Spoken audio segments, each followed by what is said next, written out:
Monday will go down as one of the absolute best days in the history of the Reds.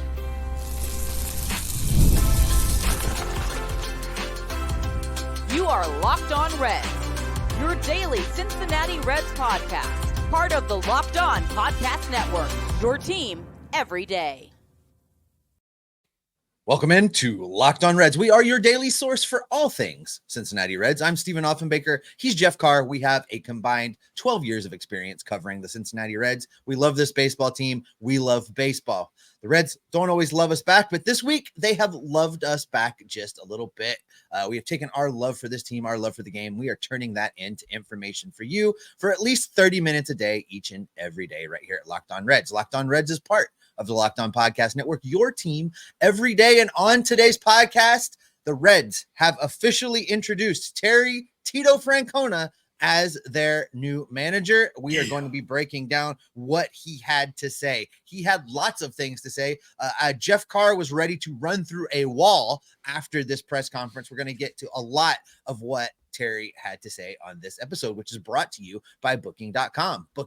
Yeah, the right stay can make you a fan of any city, even your baseball rival. Book on booking.com today, the official accommodation partner of Major League Baseball. Get the booking.com app, or you can use the website today. All right, Jeff, let's get into this because Terry Francona, he said some stuff. Yes, he did. And there were a lot of great quotes and a lot of great clips. And quite frankly, we've got so much that we're going to be doing this all throughout the off season, especially all throughout this week, kind of breaking down some of the things that he said, because he said some great stuff. But quite frankly, for me, the tops, the tippy tops, the best quote, the thing that's going around everywhere, and quite frankly, since he sure should make a shirt out of it, was this one. What I think is being enjoyable is playing the game right. And to be honest, trying to kick somebody's ass. Woo! Let's go! We got ourselves a manager, baby. This is awesome. He said more in that clip than David Bell has said since 2019. Yeah, no, it's absolutely. And look, Terry Francona has so much experience, and they were talking about, especially on MLB Network, they were showing where he ranks in the all-time wins list for, major league managers and stuff like that. He's got a chance, depending on how long he manages in Cincinnati, to really vault up that list. He's 50 wins away from 2,000 wins, and of course, all the postseason success that he has had. But he understands that where he is right now, it's just like so awesome to see. And I thought it was cool because he was asked, and really that quote was taken out of this whole answer. That he was asked, you've managed so many other teams and had championships and all this other stuff. What do you say to a team like the Reds that has struggled in that area so much? Like, what is the expectation coming to the Reds? Well, I mean, that's the goal. That's the goal every year. And that's why I started reaching out to the players right away. I don't want to use it as an excuse that I'm new or we don't know each other. I need to get to know these guys fast, because the more you get to know them, like I said earlier, I think players like being coached. I think they enjoy working hard, but you got to be organized, and we will be, and we'll get after it. But people talk about having fun. What I think is being enjoyable is playing the game right, and to be honest, trying to kick somebody's ass. That's what I think is enjoyable. We've got to be organized, and we will be. I love it. Win every day. That's what he's saying. He's not saying, like, look, we're going to put the cart in front of the horse and say that we're World Series bound, baby. We got a game on March 27th, we're going to win that. We got a game on March 29th, we're going to win that. And when we get to March 30th, when we get to April 1st, when we get to June 1st, and so on and so forth, they're going to attack each and every day that way. And I think that it's all summed up because he had a moment when he did like his opening, remarks, and he had a statement prepared and all this other stuff. And part of that statement is almost as fiery as the quote that everybody's talking about. He made a promise to the organization and to us fans. I firmly believe players enjoy being coached as long as there's always a solid reason and you're ultra organized. And that we will be. My promise to the organization and to the fans is that I'll spend all my energy ensuring that they spend all their energy trying to play the game correctly and with respect. One of my biggest goals is to have our players feel like they're cared for more than ever before, but at the same time asking more of them on the field than's ever been done before. We need to find ways to value what it takes to be successful and win more than every other team we compete against. That is a formidable task. If it wasn't, everybody would win.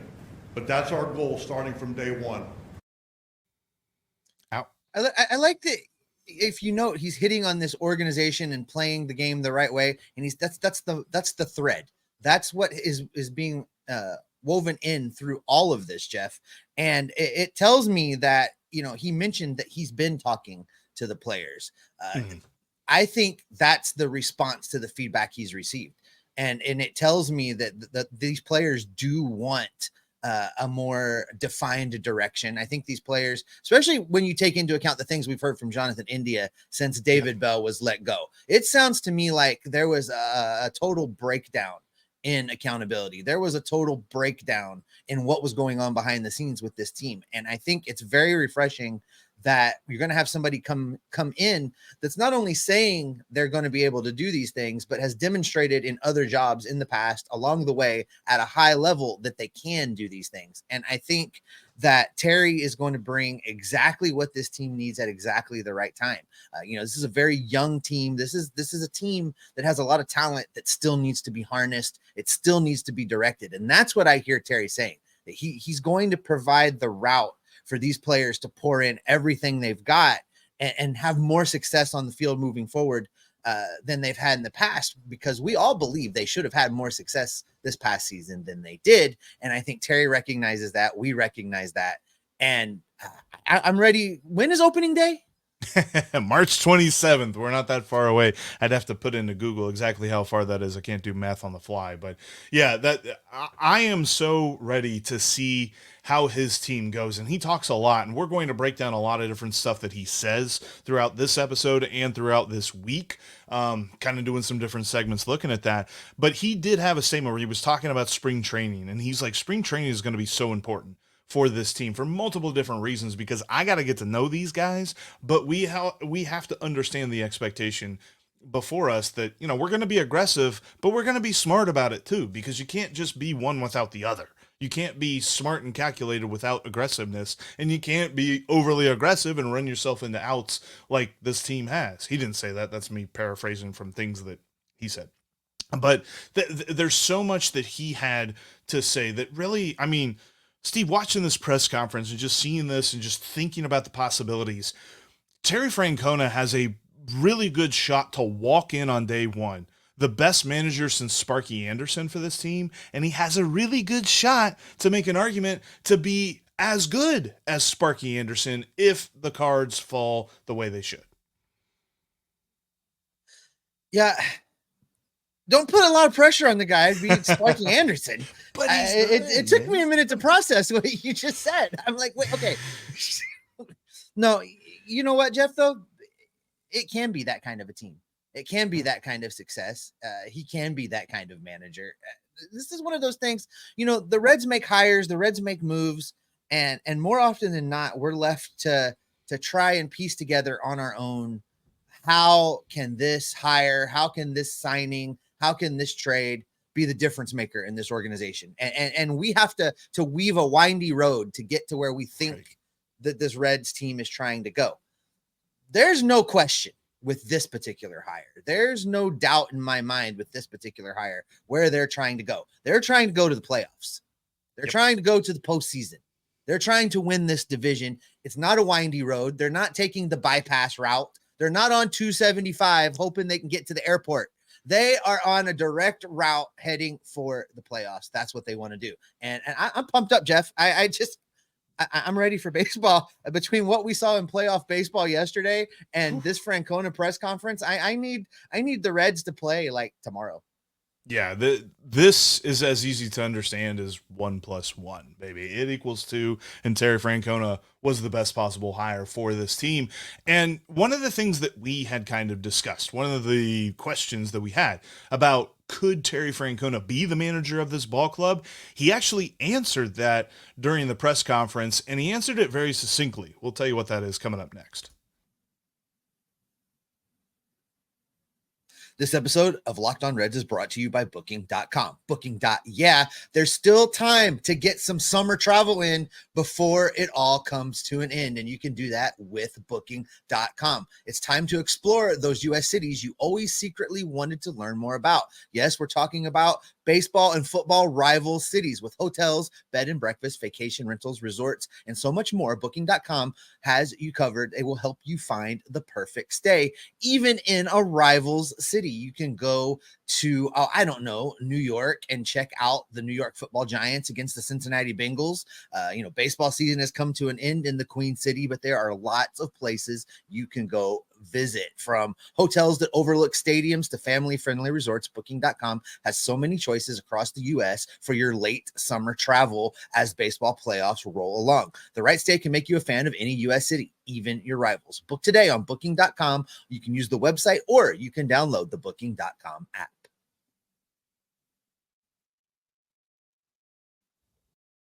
We're talking Reds here today and every day, every week, every month, all year long. Yeah, I stole that, Jeff. Sorry. Make sure you subscribe and get at least 30 minutes of Reds talk each and every day right here with Locked On Reds, part of the Locked On Podcast Network. We're available in your audio feeds. Take us to the gym with you. Take us in the car. Take us on the road. We'll go with you. We love talking Reds baseball. Click subscribe. Click the like. Click the notification bell here on YouTube so that you never miss an episode when we go live or breaking news or just when there's something fun to listen to. You will be covered all along the way. If you're watching on YouTube right now, thank you. Click that like button right now. Just click it. Click it. Thank you. Appreciate it. It helps us get a hold of more Reds fans because that's the goal. We love talking Reds baseball each and every day. All right, Jeff, plenty more to get to with Terry Tito Francona. I'm so excited. I just really, the Reds needed to do something to set the table. They needed to do something that put them on the footing of accountability and credibility, right? That's really where they needed to get started. And this hire does that. It puts forward to the players that are already here, the players that they're going to try to bring in, and the players that are coming up from the minor leagues. It puts word out right away that there's a new sheriff in town. There's things are going to be done a little bit differently. There is going to be accountability, and there is a guy running things that has achieved a tremendous amount of success. There's the accountability part, and it gives the players that you're going to be talking about when Nick Krall picks up the phone and calls up their agent and wants to make a pitch. There's now some credibility also. Having a guy like Francona as the manager, that's going to get you at least a listen. That's going to allow Nick Krall to at least be able to make the ask, where it might not have been the case if they hadn't made any changes and it was still David Bell driving this ship, so to speak. And you're trying to get a guy on the phone, and he may not necessarily be as receptive to coming to Cincinnati and doing a thing as he might be now with Terry Francona here. So I like that the Reds got right into this. And I think now in hindsight that the firing of David Bell, when they did it, allowed this to all fall together so that when free agency starts, this team is ready to go. Yeah, and I saw, and I'm going to clip it, and we're going to talk about it a little bit more on tomorrow's show about the process that got Terry Francona here. So make sure you check out tomorrow's podcast. But kind of what you were mentioning, and going back to your point there about free agents and stuff like that, one of the things we expected is that in order to get a guy like Terry Francona to come out of retirement, and who's already a Hall of Famer as is, what was the promise? What was something that they told him? Did they tell him, we are making moves? Did he require them to make moves? His answer to that was simple. Never even brought it up. We're going to start our meetings this afternoon after I get rid of this and put on something I can actually breathe in. You're gonna hopefully find, I hope you never hear me talk about payroll, things like that. What I care about is the players that we have, trying to get them to be the best baseball team they can be. whether they're 20, whether they're 30, or whether they're 40. And there'll never be an excuse when we play a game or lose a game on our youth or our payroll. Once the game starts, it doesn't matter. Again, I know what my job is, and I don't need to be the general manager. I don't need to be the president. I just want to try to be the best manager I can be. There was some stuff there. There Yeah. was actually a lot there, Jeff. Listen, I know my job. I don't need to be the president. I don't need to be the general manager. I'm going to manage this team. And let's unpack that. Nick, you need to be the general manager. You need to be the president. You need to get me players, and then you need to get the hell out of the way. I'm going to manage this team. I love it. Yep. That's and I think that, we had surmised that, okay, you're hiring Terry Francona, you're correcting a little bit the way that the organization has kind of ran the last few years. It felt like the front office had a lot to do with the day-to-day motions of this team. Terry Francona's covering all of that now. That is his bag. That's what he is taking care of. The other part for me, and I loved what he said about that, is that once the game starts, payroll, youth, doesn't matter. It's who's worked hardest and who's ready to win. That's what we care about, and that's what we will be focused on with this team.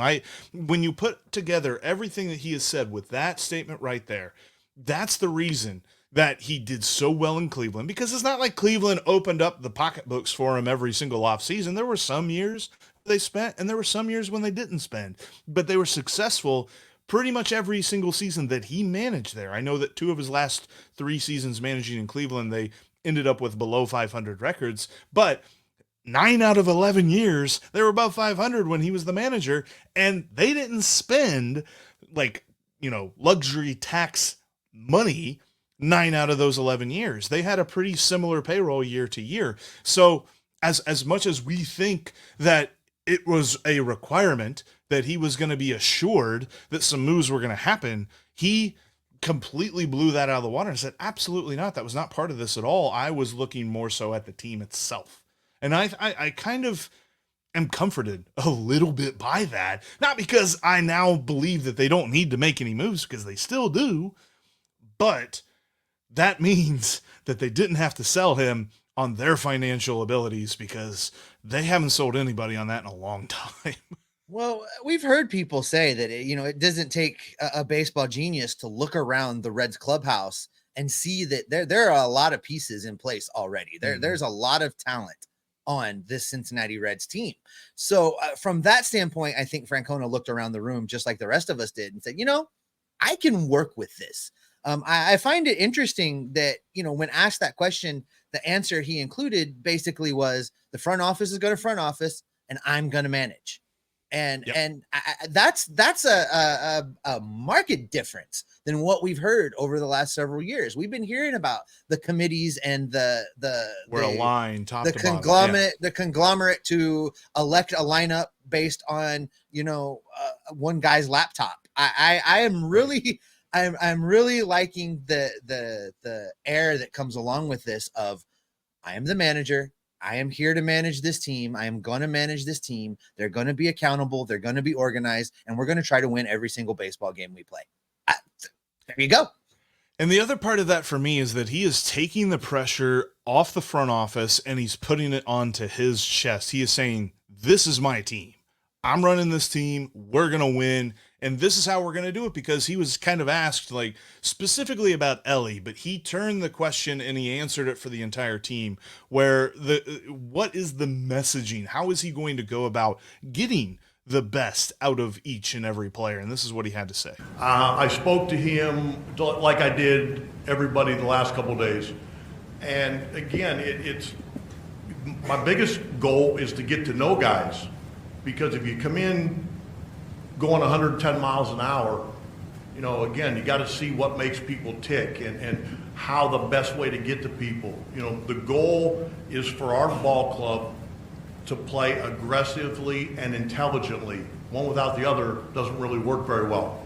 So spring training will probably have a little bit more priority on doing those types of things, getting to know each other, because I think the best way for them to play is not for me to tell them to go from point A to B to C. It's to kind of let them be loose and free, but also playing the game correctly. He's not going to micromanage. That's not his style. Yeah, and the spring training bit there is important as well. John Sadak hit on this yesterday. Spring training is going to be important this year, and not from a standpoint of, oh my God, did you see that Ellie only hit 118 in spring training or whatever? Right. That's not what we're talking about. Spring training being important, although there will be some competition in some places, Ellie not being one of them. But the stats aren't really what we're talking about. But we are talking about how these players are going about their work. We're talking about how they are responsive or not to being coached, to being corrected. Quite frankly, Jeff, there's going to be some habits that Terry Francona is going to have to break. The Reds have been doing some things, and players are going to have to get used to doing them in a new way. I think, everybody wants to start the conversation with Ellie, and while there's lots of things he did right, and there were lots of highlight reels from him. I've talked with you both on air and off air that there were some times where I thought he was a little reckless in decisions that he made. And I think from Ellie's game, that's going to be where Terry comes in and tries to course correct and help Ellie be more situationally aware of the time and the place to do certain things. I think we're going to see improved base stealing from Ellie. And I know that's hard to believe given what he did last season. But Terry's going to get him in the right mindset to continue to steal the bases, but also not hurt the team. There are some other guys that I think got caught up last season, Jeff, in Ellie mania. If Ellie's going to steal 70, 80, 90 bases, I need to get out there and I need to steal 30, 40, 50 bases. And maybe that's not the right answer. Maybe you don't need to be trying to be Ellie De La Cruz.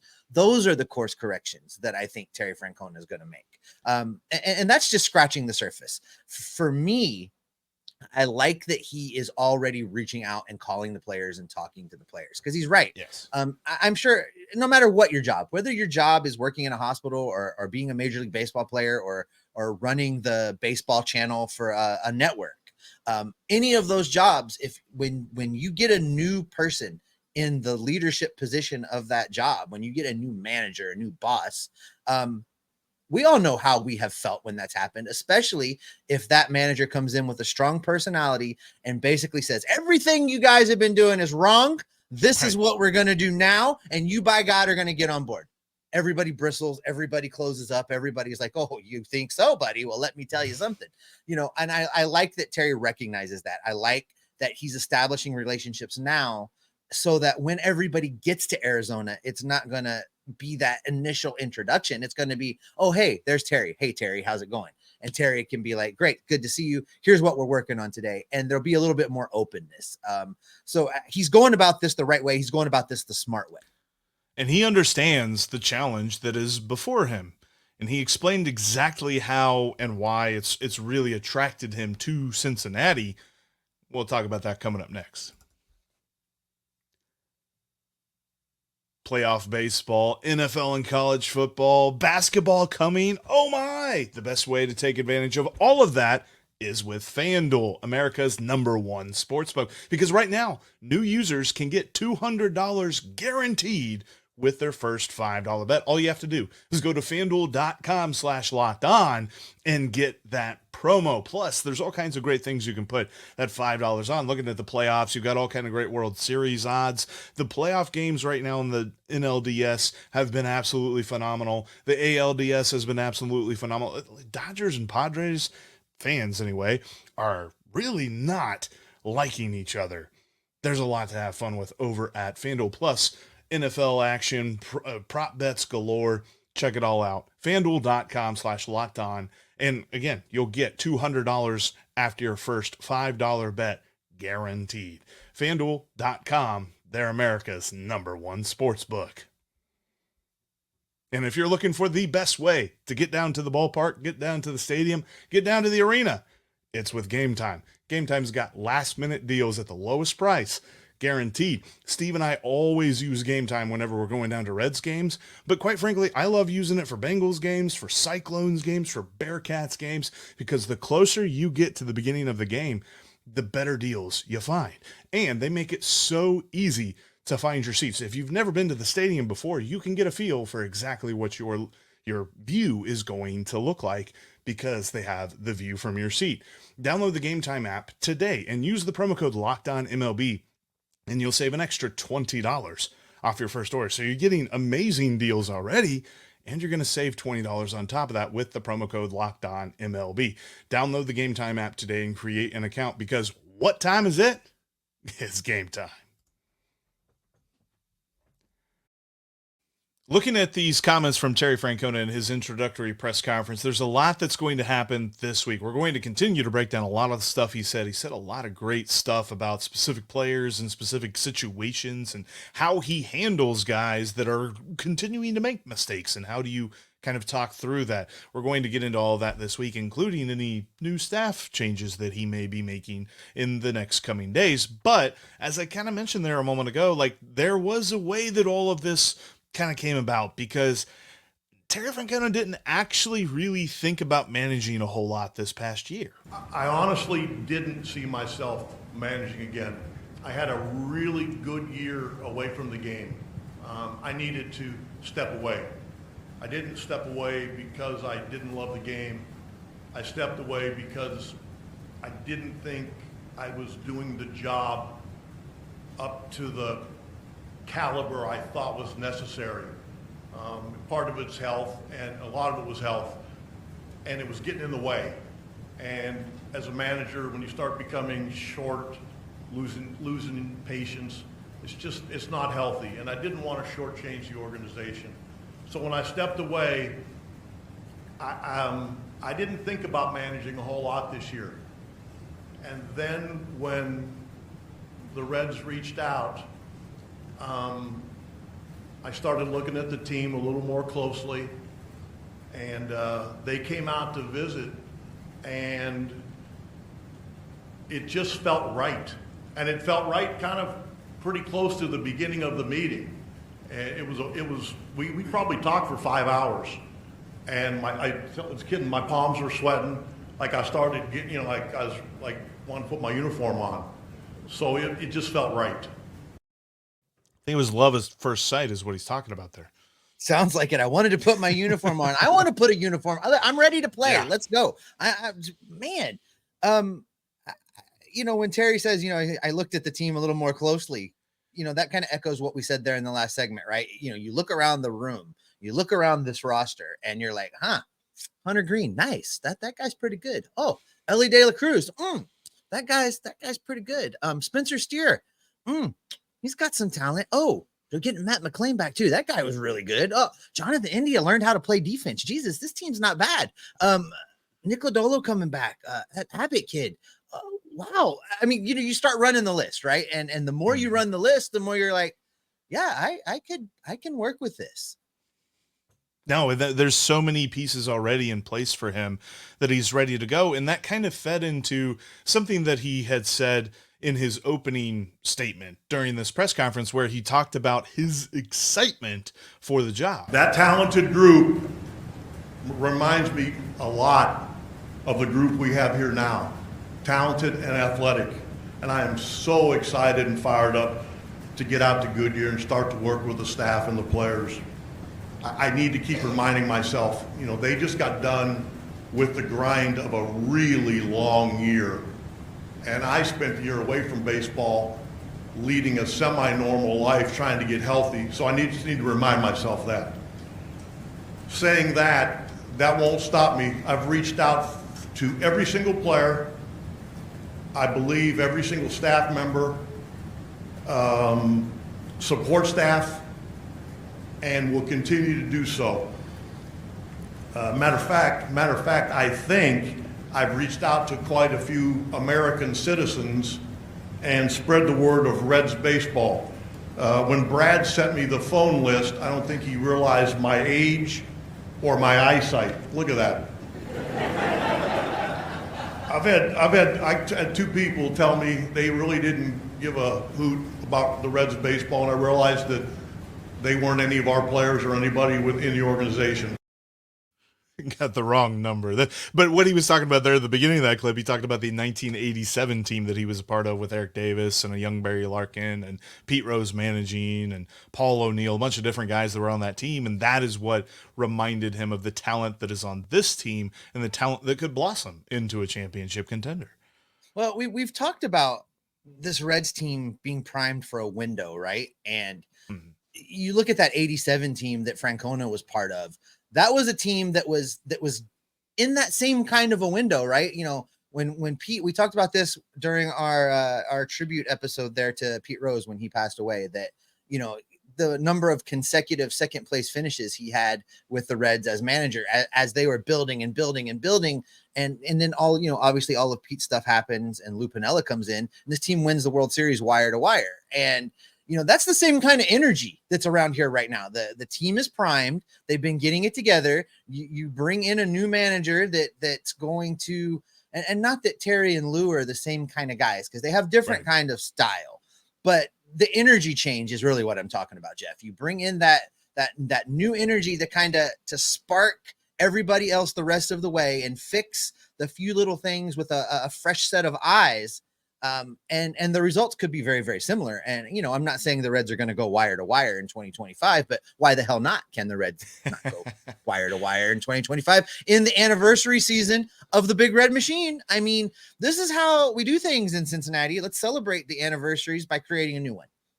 Amen to that. And we'll kind of close out the podcast on this because I loved how he started this whole thing. He had a great icebreaker because as much as we know that Terry Francona is coming in as a multi-time World Series champion, almost has 2,000 career wins, all of the accolades and all this other stuff, the way that he introduced himself and began this whole presser was just so genuine and down to earth. Marty, can you believe I'm standing here? I know. I am so honored to rejoin the Reds family, spending the 87 season here. I quickly learned how important not just baseball, but the Reds are to this area. For anybody of an age that can remember the 87 season, I apologize in advance. That was a team that featured some young players like Eric Davis, Barry Larkin, Tracy Jones, Kurt Stillwell, Paul O'Neill. That's just to name a few. And for as much as I revered Pete, and I revered Pete, I kind of blame him. I thought he played me a little too much. And that's where we're going to end today's podcast. Thanks so much, everybody, for checking out today's Locked On Reds. Terry Francona is here, and we are ready for an amazing offseason. Make sure that you join us every single day because we'll be with you every single day, giving you at least 30 minutes of Reds talk all the time in your feed. All Reds, all day, all off season long. Subscribe to Locked On Reds, and thanks for making us your first listen every day. Now, make your second listen Locked On MLB. Got a link to Locked On MLB in the description of today's episode. Make it easy for you. You don't have to go searching for it. Sully's going to keep you covered on the playoffs. So much going on. Sully's got you covered for all of it. Locked On MLB is just like Locked On Reds. We're free and available on all platforms, and we are part of the Locked On Podcast Network. We are your team every single day. Steve, take us away. That's going to do it, folks. We're going to continue to break down the Terry Francona press conference. We're going to keep an eye and an ear looking out for any particular staff changes we may learn about over the coming days. Terry said the meetings start today. They're going to get the things going, hit the ground running. We're going to gather up all that information as well as everything else and keep you locked on Reds every single day. What I think is being enjoyable is playing the game right and to be honest, trying to kick somebody's ass. Let's